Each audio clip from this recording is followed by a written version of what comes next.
현재 벌어지고 있는 강대국 한국과 러시아의 현무5 미사일 군사동맹. 푸틴과 러시아가 인정하는 현무5 미사일 사거리 완전 해제에 담긴 숨겨진 비밀. 한국의 영원한 주적인 일본과 중국은 현무5 미사일 사거리 해제에 경악하며 반발을 표출하는 상황이지만, 러시아는 한국의 현무5 미사일 개발을 적극적으로 환영하고 있는 진짜 이유는 무엇일까? 오늘도 정보지식 반응 채널 대고구려 제고, 구독과 알림 설정 진심으로 감사드립니다. 2021년 한국의 현무5 미사일 개발 시기 적극적으로 반발하는 중국과 일본의 행태는 한국의 영원한 주적이 누구인지 다시 한번 정확하게 판별하게 해준다. 최근 강대국 한국의 미사일 사거리가 완전히 해제됨에 따라 현무5 미사일 개발이 본격적으로 시작되었다. 현무5 미사일은 최소 사거리가 5,000km, 탄두 중량이 무려 10톤이라서 일본 전역과 중국 전역이 현무5 미사일의 타격 대상으로 지정되는 건 물론이고, 대만을 포함한 동부 러시아 지역도 현무5 미사일 사거리에 포함되었다. 그런데 현무5 미사일을 진심으로 두려워하며 유감을 표하는 일본과 중국과 달리 러시아는 한국의 현무5 미사일 개발을 흐뭇하게 바라보고 있을 뿐이다. 도대체 이게 어떻게 된 일일까? 한국의 외교적 대활약에 대한 자세한 내막은 이렇다. 한국 정부는 한미 정상회담 진행 시기와 동시에 러시아와 물밑에서 군사적, 경제적, 문화적 협력을 추진했다는 사실이 새롭게 밝혀졌다. 세계적으로 봐도 핵심적인 강대국으로 등극한 한국이 미국, 러시아와 함께하며 수준 높은 난이도의 외교적 조율을 완벽하게 성사시킨 결과를 일궈낸 것이다.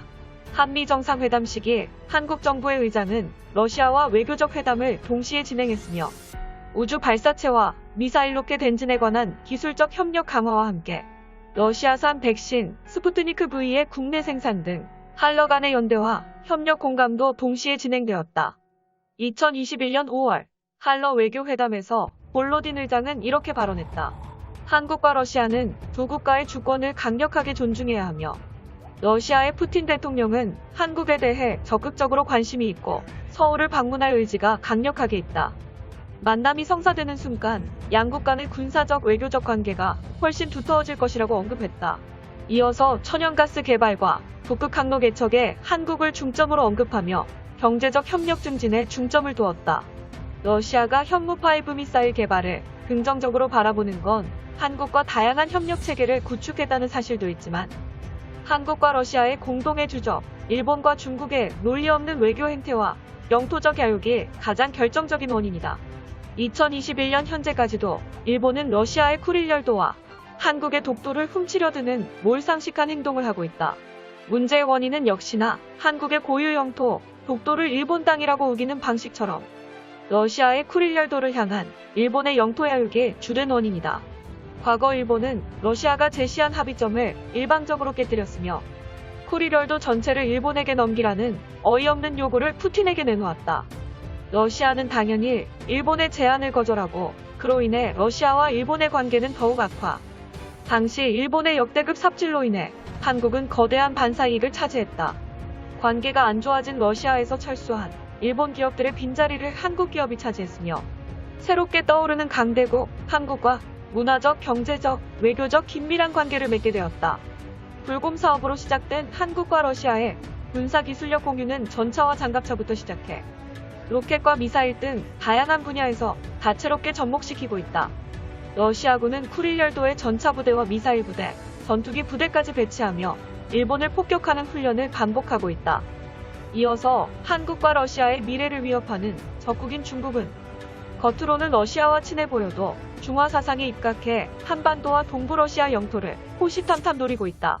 특히 중국과 러시아의 국경 분쟁으로 시작된 중소 국경 분쟁은 핵전쟁으로 번질 뻔했고, 2010년대에 들어서 중화 사상 교육이 더욱 심화된 중국인들은 한민족의 역사를 왜곡시키고 러시아의 네르친스크 조약까지 무효화시켜 연해주까지 중국에 편입해야 한다고 주장한다. 중국의 국영 기업들이 러시아의 동부 지역에 공격적인 투자를 해 중국계 기업들로 잠식시키려 하고 중국인 이민자를 동부 러시아에 보내는 이유가 여기 있다.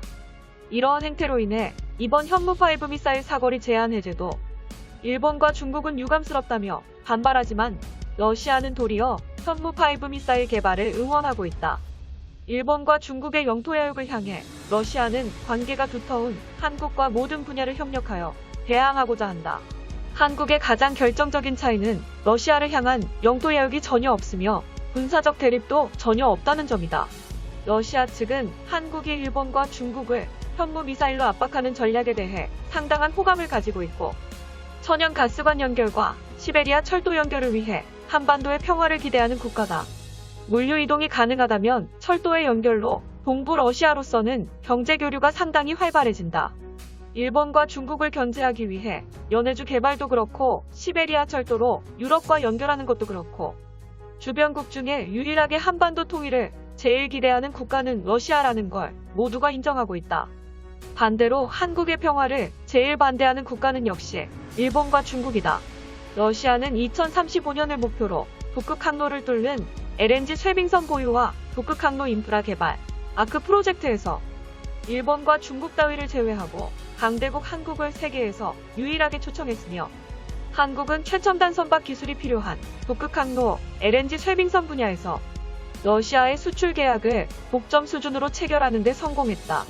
체결된 계약은 LNG 쇄빙선 분야에서 유례없던 역사상 단일 계약 기준 최대 규모 액수이며, 한국이 건조하는 LNG 쇄빙선은 러시아가 원하는 조건을 완벽하게 맞췄다. LNG를 선박의 연료로 사용해 핵추진 쇄빙선에 맞먹는 전력을 생산하며 신속하게 움직일 수 있고, 영하 52도의 극한 환경에서도 안전하게 천연가스를 운반할 수 있다. 또한 러시아와 한국의 군사적 기술 협력은 천궁2 미사일과 함께 새로운 방공 시스템 구축과 우주 발사체를 포함한 전략자산 기술적 공유 등 한국과 러시아의 군사기술 협력이 더욱 강화되었다. 강대국 러시아는 한국의 군사협력 응답에 대해 적극적인 협력 의사를 계속해서 밝혀왔다. 특히 러시아는 한국에게 미사일 기술을 공유해준 세계에서 유일한 국가로, 미사일로 분류되는 무기체계 도입의 경우 러시아는 한국과 로켓 엔진 협력을 통해 대부분의 국가들이 기술 이전을 꺼리는 부분을 러시아가 직접 제공해 주었다.